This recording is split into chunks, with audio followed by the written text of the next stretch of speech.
So you might be looking at these and wondering if they're worth it, especially with Flight Simulator 2024 releasing soon. With all the other rudders now in the market, do the TPRs still hold up? This is a review copy from Thrustmaster, but they have no control over this video. Let's look at where they sit in price, as this gives us a bit of a benchmark going forward. So on the chart here, you can see I've included a few other options that show the kind of varied price range within the mid to high end rudder market, from 300 odd US dollars all the way up to around 1100 USD. We can see here that the TPRs sit around the middle of the road in terms of price. Keep this in mind as we go through everything, as it's all relative to where they sit here. And if you own a set of these, please share your experience in the comments. It's super valuable for anyone thinking about pulling the trigger. Okay, features first. And there's some unique things here. They have adjustable pedal positions on the side of the pedals.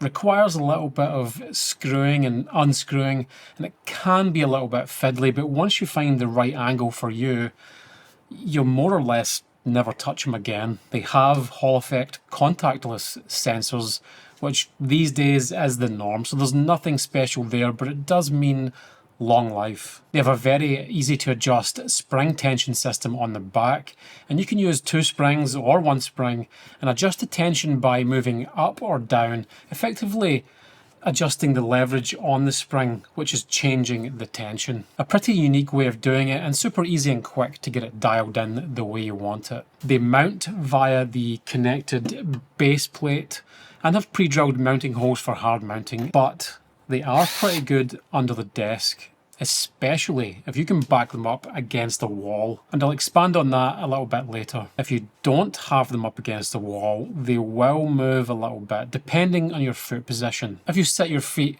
high up on the rudder, they'll move less. If you have your feet sliding along the floor with your toes on the pedals, they'll move a little bit more. Still, if you're asking me what's the best set of rudders for under a desk, TPRs would be my answer. The feature that really sets these apart is the pendular motion of the pedals. These pedals move in a more linear motion in terms of forward and aft, which makes them much more realistic. They will sweep downwards, but they don't rotate around an arc like the Virpil and Winwing rudders, which I've used extensively in the past year. Let me know in the comments if you prefer that linear throw, or if you have a set of these, how you're getting on with them. In terms of the full length travel, they measure about 150 millimeters from back to front. Now, just for comparison, the Winwing sits at 160 millimeters, and then the Virpil at 100 millimeters. Now, don't quote me on those measurements, they were a little bit awkward to measure, but it's ballpark. Now, before we move on to the design and build part of the video, I want to mention that you can also buy a high quality damper for these, but it's not from Thrustmaster. The one you're looking at here is from CubeSim. It's a very high quality damper. Some parts do look to be 3D printed though, but the damper itself is very good. This will add a nice sense of weight to the pedals, and it's a massive recommend from me. The only thing is, if you do have this positioned against a wall, well, it's no longer flush at the back, which might present you with some issues. So just understand that. If you want to know more about the CubeSim damper, there is a link in the description. Moving on to the design and the build quality. At first glance, you'd have to say that these are pretty nice to look at. A very mechanical looking design. They've got a fairly large column in the centre, which the pedals bolt through to. And I think this all helps with the rigidity, especially when hard mounted. It's when you bolt this unit down, it's super solid. You can see how I've done it here on the Flight Seat Pro. The whole cockpit you're looking at is mounted to a 17mm form ply, and I've drilled it directly into the ply and screwed the rudders down. As for the rest of it, all the moving parts are at the back, and you can see how they've created that linear pendular motion. There's a little rubber stopper at the end of that motion to dampen things a little bit. And these are the kind of nice finishing touches you'd expect in this price range. Everything here is all metal, apart from these plastic bits on the side for the brakes. All the finishing details are very much you could say Thrustmaster standard, so very good all round. I love like the smooth finish. It's like a smooth matte black painted finish on this large center column. And one thing I really love is the vertical angle you can achieve with the brake pedals. It sounds like a very small thing, but it's not. This can make getting a comfortable foot position on the brakes, whether you're at a desk setup or in a cockpit. And that's something I found the Virpils just struggled with a little bit. As the higher up your seating position is, the more you need to angle the pedal back. And the more elevated your feet are, like you would get in a full cockpit, the more vertical you need to angle the pedals. And this also changes depending on what type of plane you're looking to simulate to. But the range is there, and that's the most important thing. One area I reckon it does fall a little short is the brakes. Not in design, as I love the physical look of the brakes and the feel and the build quality, but it's just the actual motion of using them. They feel a little bit light, and that's not anything to be... It's not anything to be concerned about, but compared to the brakes on the likes of your Winwing Orions, these just felt not quite as weighty and quite as smooth. When it comes to actually using the TPRs, these are some of the smoothest plug-and-play rudder pedals I've used, and I find making the smallest rudder inputs super easy. They are just as smooth as the Virpil Ace, however I find them easier to control, and also the pedal angle adjustment just makes the difference here. Could also be the pendular motion.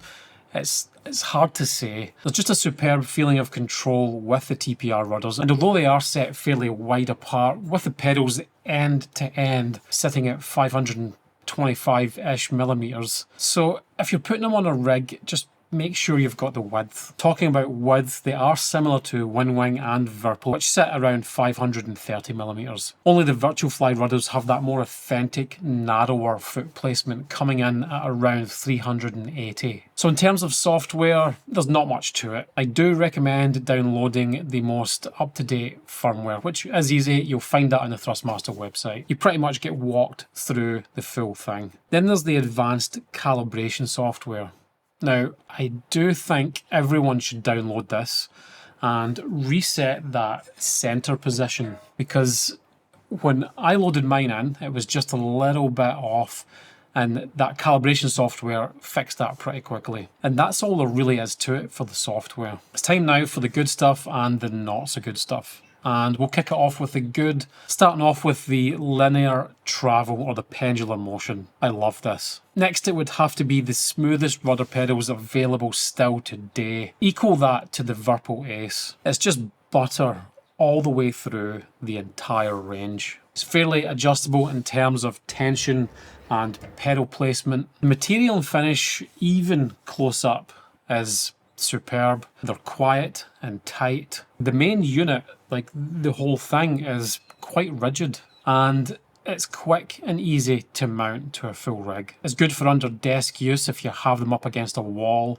And I've already said this, but probably the best option of any rudder pedals that I've tried for under the desk setup. They feel extremely accurate, and you have the ability to put really fine rudder input. And now for the not so good. I'd say at the price, these might be a downside for some. Now this is a little bit tricky. They're substantially more expensive than both the Virpil and the Winwing, but I do think they are better. Also, you got to take into consideration that you can easily pick them up on Amazon, and that in itself comes with a whole heap of extra benefits, especially if you're in the US. The next thing is not so much of a downside, but more of a need to know. Now the unit is wide, so just make sure you've got room for it. Then we can talk about the damper I showcased. Now it's not from Thrustmaster, so you will have to deal with a third party like CubeSim if you want to mod them. I also hear people that do DIY damper mods to these. If you're one of those, let us know in the comments and let us know how you did it. So for the value, you know, you're getting a very good set of rudders. I'd say these are fairly priced. Are the others from Virpil and Winwing a better deal? In some respects, yes. You're definitely getting more for your money, Are they a better rudder? And I'd say no. The TPRs stand out here with that linear motion, the adjustability and the smoothness, with a very little detent through the middle portion. If you don't care about these things, then the cheaper ones I mentioned might be the pick. If you do like the idea of that pendular movement, which does feel more natural, there's no ways about it, and the idea of gaining a slight edge in terms of smoothness and feel, then I do think these are worth the extra money. Now this changes when you're talking about under the desk setup. If you sim at a desk, then the design of the TPRs is just, it's hands down just the better choice. It's better for that type of setup, and it's, I would say, not even close. If you sim at a desk and you want the best, then these are a no-brainer. The design just works so well in that situation. So here are my final thoughts. Thrustmaster have delivered a fairly high-end set of rudders here. Sure, the price is a chunk higher than some of the others. You also have to take into consideration the extra import taxes, delivery fees, and even customer service when it comes to the likes of owning Winwing or Virpil. You also got to keep in mind that you can grab these on Amazon, like I said, and sometimes with free delivery, and most of the time with free returns if you're in the US.